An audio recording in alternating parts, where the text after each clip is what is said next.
Nous revoilà pour cette nouvelle émission de 15 minutes de grâce et de vérité avec le pasteur Umesh Potana. Nous allons sans tarder louer le Seigneur de tout notre cœur avant d'écouter sa parole. Alléluia Seigneur Jésus. Lève-toi, sois éclairé. Lève-toi, car la lumière arrive. La gloire de l'Éternel se lève. La gloire de l'Éternel arrive.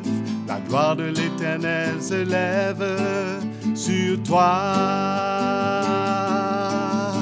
Lève-toi, sois éclairé. Lève-toi, car la lumière arrive. La gloire de l'Éternel se lève. La gloire de l'Éternel arrive. La gloire de l'Éternel se lève sur toi. La gloire de l'Éternel se lève. La gloire de l'Éternel arrive. La gloire de l'Éternel se lève sur toi.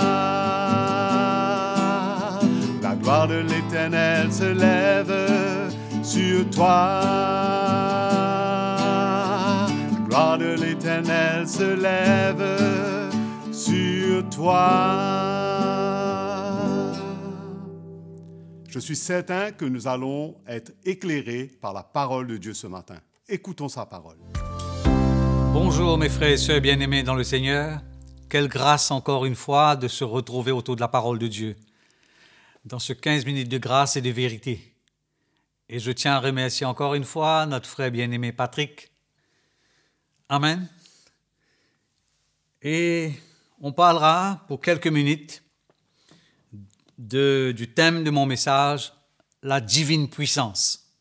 Et pour cela, j'aimerais lire dans la seconde épître de Pierre, chapitre 1er, à partir du verset 1er, bien sûr. Simon Pierre, serviteur et apôtre de Jésus-Christ, à ceux qui ont reçu en partage une foi du même prix que la nôtre.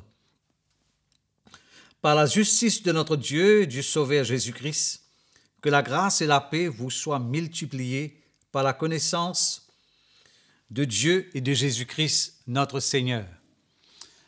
Quelle grâce, quel privilège d'être appelé, d'être choisi par le Seigneur. Et tous ces apôtres, très tôt, ils ont compris qu'ils ont été choisis par grâce et il n'y a aucun mérite, il n'y a pas l'effort de l'homme ou l'intelligence ou encore moins de la sagesse humaine, mais choisis et mis à part comme des instruments du Seigneur.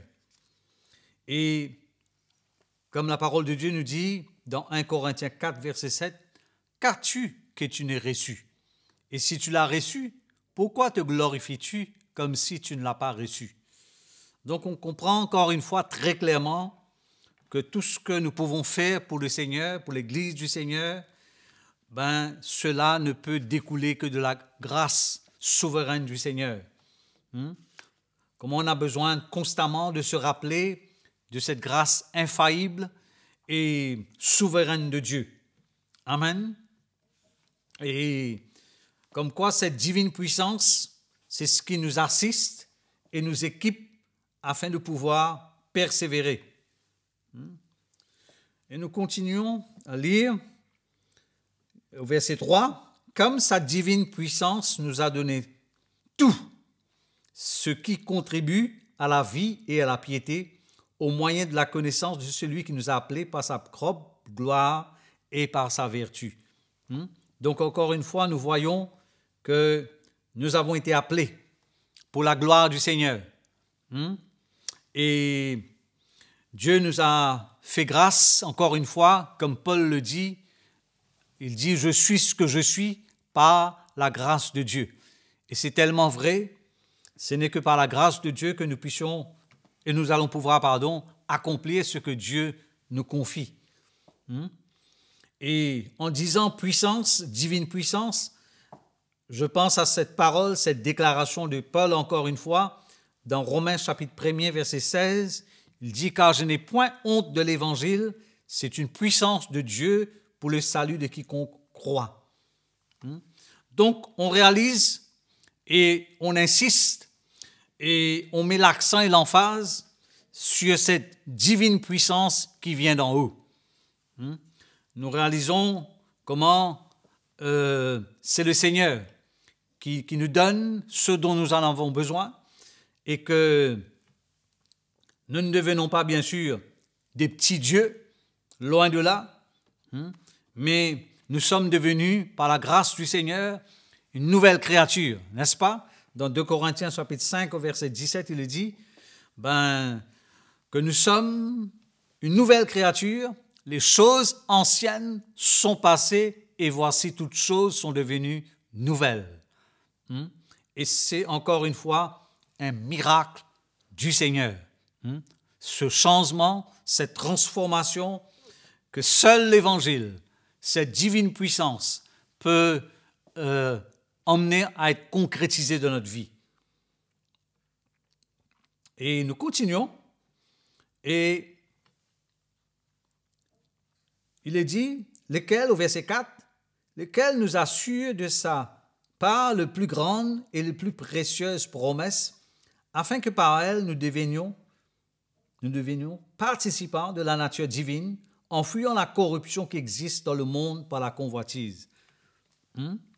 Et c'est cette œuvre, c'est cette grâce du Seigneur qui fait que nous haïssons et nous détestons cette corruption, le péché qui essaie de nous envelopper si facilement.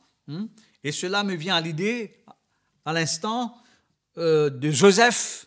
Nous tous nous connaissons l'histoire de Joseph, comment il a été dans la maison de Potiphar, et comment le maître Potiphar lui a donné l'autorisation, l'autorité sur tout ce qui est de sa maison, sauf sur son épouse, bien sûr. Et comment, quelque part, encore une fois, la femme de Potiphar voulait la piéger et Joseph a fui. Il a même laissé ses vêtements, mais il a fui. Et cela nous parle aussi de Lot, sa femme, ses filles. Comment la corruption, la perversité, la débauche faisaient rage dans cette ville. Et Abraham, l'oncle de Lot, va crier au Seigneur et miraculeusement, ils vont être épargnés, mais l'ange leur avait dit de fuir, de quitter Sodome et Gomorrhe, mais de ne pas regarder en arrière. Encore une fois, nous voyons une détermination, une résolution, une décision ferme de fuir, de tout quitter, de tout laisser derrière. Et c'est comme cela que la parole de Dieu nous parle d'être participants de cette nature divine et de fuir cette corruption. Au verset 5, « À cause de cela même, faites tous vos efforts pour joindre à votre foi la vertu. » À cause de cela même. Comme quoi nous sommes appelés à nous efforcer quelque part. Dû à notre engagement avec le Seigneur. C'est un abandon. C'est une livraison de sa vie. Et aussi, il parle pour joindre à notre foi la vertu. La vertu, encore une fois, c'est une force divine. C'est une connaissance ou révélation, une lumière divine. Et à cause de cela même, faites tous vos efforts pour joindre à la vertu la science, à la science la tempérance. C'est-à-dire la maîtrise de soi, d'être discipliné. Et nous tous, nous le savons que le mot discipliné est dérivé du mot disciple. Donc, pour être un disciple du Seigneur, il nous faut cette maîtrise. Et c'est la puissance du Saint-Esprit, encore une fois, qui nous donne cette grâce de pouvoir se maîtriser. Et comme quoi cette chair, elle est tellement vivante qu'elle a besoin d'être mise à mort. Et de joindre à à la tempérance, la patience. Encore une fois, c'est un fruit de l'esprit, c'est une force spirituelle pour ne pas se décourager, de persévérer même au milieu des épreuves. Et il est dit à la patience, la piété, c'est-à-dire la droiture, l'intégrité et la loyauté. En nous-mêmes, nous n'avons pas toutes ces qualités, mais l'Esprit du Seigneur, c'est lui qui œuvre et c'est lui qui nous donne toutes ces qualités afin de pouvoir vraiment honorer et glorifier Dieu par notre vie. Et il est dit à la piété, l'amour fraternel. À l'amour fraternel, la charité. Et c'est-à-dire se supporter, se soutenir, se pardonner, s'aimer inconditionnellement. Voilà toutes ces qualités que nous devons appliquer à notre vie. Et au verset 8, il est dit, « Car si ces choses sont en vous et y sont avec abondance, elles ne vous laisseront point oisifs ni stériles pour la connaissance de notre Seigneur Jésus-Christ. Mais celui en qui ces choses ne sont point est aveugle, il ne voit pas de loin et il a mis en oubli la purification de ses anciens péchés. » Comme quoi, on n'est pas appelé à être oisif, indifférent, inactif, inutile, inefficace. Au contraire, nous sommes appelés à devenir efficaces entre les mains du Seigneur alors que l'Esprit de Dieu œuvre en nous. Et il est dit aussi de ne pas être stérile, c'est-à-dire de ne pas être superficiel, légère et un état religieux. Au contraire, nous sommes appelés à être bouillants et fervents. Et dernière chose, Pierre nous rappelle de ne pas mettre en oubli la purification de nos anciens péchés. N'est-ce pas? Se rappeler constamment d'où le Seigneur nous a retirés. Comment nous étions dans notre misère, dans notre pauvreté, dans notre aveuglement, dans notre égarement, dans notre perdition. Et le Seigneur, par sa grande grâce, miséricorde, il est venu vers nous. Comme il est dit, ce n'est pas nous qui l'ont cherché, mais c'est lui qui nous a cherchés et nous a trouvés. Amen. Que le Seigneur vous bénisse, que le Seigneur vous encourage, qu'il nous fortifie et que nous puissions nous rappeler constamment, continuellement de cette divine puissance dont nous avons constamment besoin, chaque jour. Amen.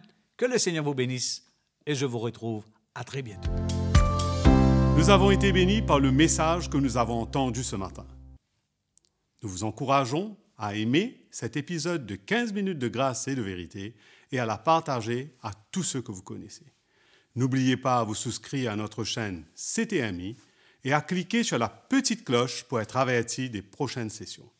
Prenez contact avec nous à l'adresse indiquée sur votre écran et partagez-nous vos commentaires et vos expériences avec le Seigneur. À bientôt.